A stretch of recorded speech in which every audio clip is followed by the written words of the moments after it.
Selamat datang di channel resmi RK Official Store. Kali ini kita akan bahas lengkap second dari Sony Xperia Z3 Compact atau Z3 Mini versi Jepang Docomo dan warnanya adalah warna hijau. Jadi nggak usah lama-lama, langsung aja kita cek.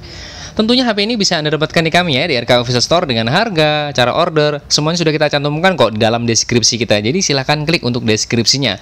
Anda yang masih ragu dengan kami, silahkan bisa pantau-pantau dulu saja. Bagi Anda yang sudah yakin mau order, silahkan, dan kami sangat berlapang dada dan sangat berterima kasih kepada Anda semuanya yang sudah percaya dengan kami. Dan dalam sesi ini namanya sesi bahas lengkap, kita akan membahas tentang 4 segmen, spesifikasi, kelebihan, kekurangan, dan kesimpulan. Semuanya di dalam video ini, makanya stay tune terus di channel kami. Namun kita akan jelaskan dulu kondisi fisik dan kelengkapannya dulu ya. Kondisi fisik rata-rata, kemulusannya bisa Anda perhatikan di dalam video ini, yaitu dari 95 sampai dengan 98% untuk tingkat kemulusan, dikarenakan ini adalah barang second. Kemudian kelengkapannya Anda bisa beli dalam varian batangan maupun full set. Untuk harga batangan dan full setnya, silahkan koordinasikan langsung kepada admin area maupun ke sales utama kami. Jadi silahkan klik untuk deskripsinya lagi ya. Dan saatnya kita masuk ke dalam segmen pertama, yaitu tentang spesifikasi singkat dari Sony Xperia Z3 Compact atau Z3 Mini. Layar dari Sony Xperia Z3 Compact mempunyai ukuran yaitu sebesar 4,6 inch. Kita bersihkan dulu nih, dikarenakan kena keringat. 46 inch layarnya sendiri masih dalam tipikal zaman dulu kala ya, masih datar, belum curve, belum full view, ya pantas saja, wajar saja karena kan keluaran lama. Kemudian kamera depan mempunyai resolusi yaitu sebesar 2 megapiksel, tepatnya di ujung sini, dan ini adalah wujud dari kamera depannya sebesar 2 megapiksel tadi. Oke, kemudian kamera belakang mempunyai resolusi yaitu sebesar 20 megapiksel, dilengkapi dengan adanya LED flash di sini, LED flashnya. Sedang turun ke bawah, di sini tertanamlah baterai, tipikalnya baterai tanam atau bahasa kerennya non-removable dengan kapasitas yaitu sebesar 2600 mAh. Untuk RAM dan internalnya, mari kita lihat langsung di dalam pengaturan. RAM-nya yang pastinya adalah sebesar 2 GB, realnya sebesar berapa? Kita lihat di sini. Realnya yaitu sebesar 1,7 GB dan free-nya kurang lebih di 600 MB-an. Ini dari RAM. Sedangkan dari internalnya yaitu sebesar 16 GB dan sudah termakan kurang lebih di 7,45 GB-an. Dan nggak perlu khawatir kalau untuk eksternalnya, karena internalnya ya maksud kami, karena bisa di eksternal atau diekspansi sama dengan 256 GB. Jadi lumayan membantu lah.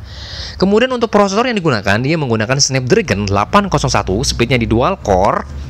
Speednya di quad core ya, sorry ya, bukan dual core ya, speednya di quad core 2,5 GHz.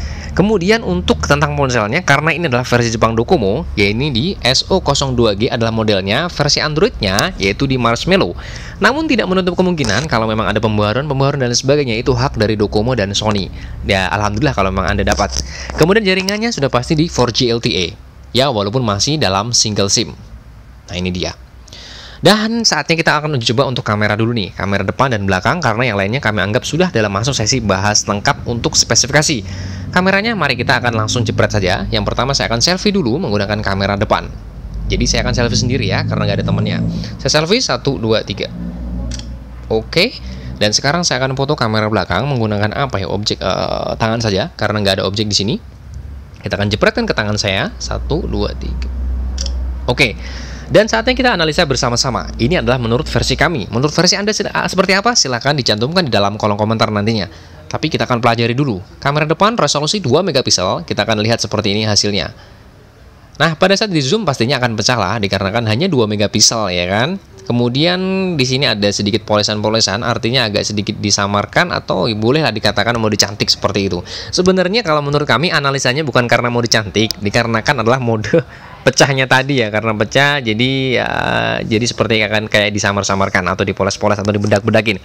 Namun satu hal di sini menjadi nilai plus, Sony itu selalu mengusung realnya. Kami sangat suka, jadi dia mewakili dari objek aslinya. Kamera depan menurut kami masih terbilang lumayan bagus di kelas 2 megapiksel. Kemudian kamera belakang punya resolusi yaitu sebesar 20 megapiksel. Nah, ini bisa analisanya kalau di zoom pasti pecah juga. Wah, ini bahkan noise-nya banyak sekali di sini.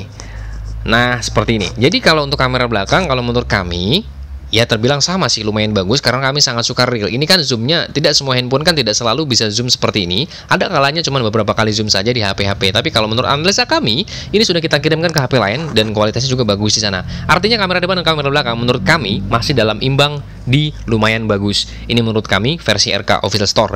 Versi Anda seperti apa? Silahkan cantumkan di dalam kolom komentar.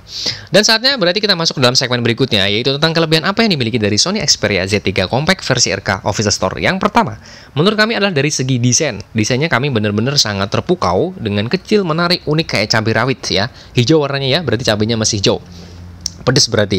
Jadi memang benar-benar kayak seakan-akan pedes banget nih HP. Kecil, unik, dan sangat benar-benar tidak apa ya, tidak mempermalukan untuk performa dan lain sebagainya. Kualitas juga tidak perlu ditakutkan dan tidak perlu diragukan produk dari Sony.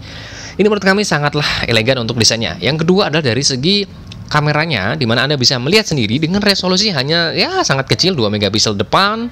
Itu membuat hasil, dan kalau dibandingkan compare atau kita compare dengan produk lain, ini suatu kamera yang menurut kami lumayan terbilang terbagus kalau dengan sama-sama 2 megapiksel di produk lain. Ini menurut versi kami.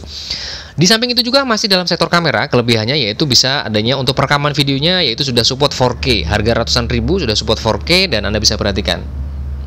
Nah, sudah support 4K untuk perekaman. Kemudian dia support juga untuk ini resolusi bisa Anda atur otak-atik sedemikian rupa, sekeinginan Anda mau berapa megapiksel. Nah, bisa atur-atur sendiri. Dan ini adalah suatu kelebihan juga yang menurut kami. Next, kelebihan berikutnya yaitu adalah dari sektor fast chargingnya. Walaupun kecil, unik, menarik, cabai rawit, dia sudah support fast charging. Jangan salah ya. Sudah support fast charging walaupun memang belum USB-nya, belum Type-C. Jadi alhasil pengecasannya agak lebih cepat daripada handphone Android pada umumnya yang belum menggunakan fast charging. Nah, di sini memang agak sedikit ribet karena menggunakan port yang harus buka tutup. Kalau Anda tidak mau ribet, bisa menggunakan ini dia, magnetic charging, namun dijual terpisah. Di RK ada, silahkan hubungi ke admin area maupun ke sales utama kami. Nah, kami rasa itu adalah suatu kelebihan, dan sekarang kekurangannya. Kekurangan yang pertama, dari sektor mana, yaitu tetap dari berhubungan dari desain. Kita balas kelebihannya, yaitu karena durability atau bahan yang dipakai menurut kami kuranglah kokoh. Ini tipis loh, dan ini juga tipis. Jadi menurut kami ini adalah suatu durability yang kurang kokoh menurut versi kami. Kemudian yang kedua, adanya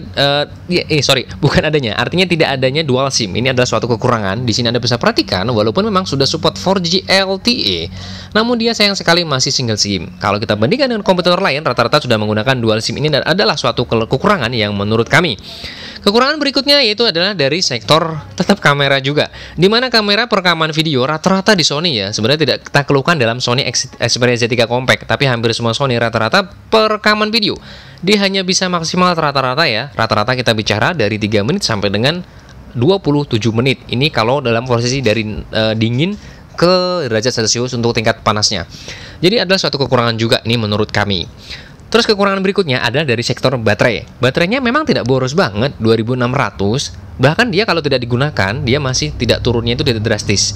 Tapi kalau menurut kami digedein lagi mungkin sangat the best lagi. Ini menurut versi kami.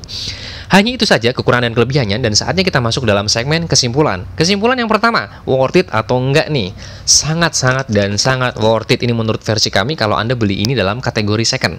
Dikarenakan Anda bisa mendapatkan hampir semua fitur di sini. Kamera the best, baterai yang lumayan irit, fast chargingnya juga dapat, jaringan sudah 4G, pokoknya semuanya masuk. Ini makanya menurut kami sangat worth it.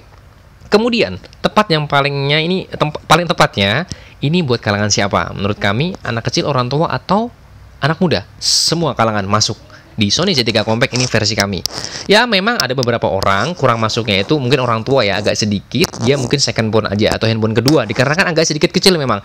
Tetapi beberapa orang sudah kita tanya, orang tua pun menurut mereka masih worth it saja, dan mereka fan-fan saja, walaupun memang layannya kecil, tapi cukup responsif buat pengetikan dan lain sebagainya. Rata-rata mereka, kalau orang tua itu komplainnya di pengetikan. Pengetikannya masih terbilang ya cukup responsif dan lain sebagainya. Pokoknya enak lah pokoknya.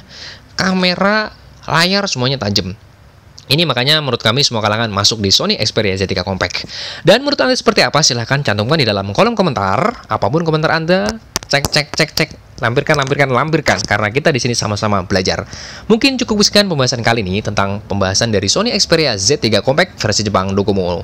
Dan seperti Anda, apapun pokoknya komentar Anda, jangan lupa tidak boleh saling mencela di sini. Jangan lupa bantu subscribe channel kami agar channel kami bisa selalu berguna bagi nusa dan bangsa. Dan jangan lupa satu hal lagi, kalau Anda mencari handphone berkualitas dengan harga yang sangat pantas seperti handphone ini, di mana lagi kalau bukan di RK Official Store. Sampai ketemu di lain waktu. Salam RK Official Store.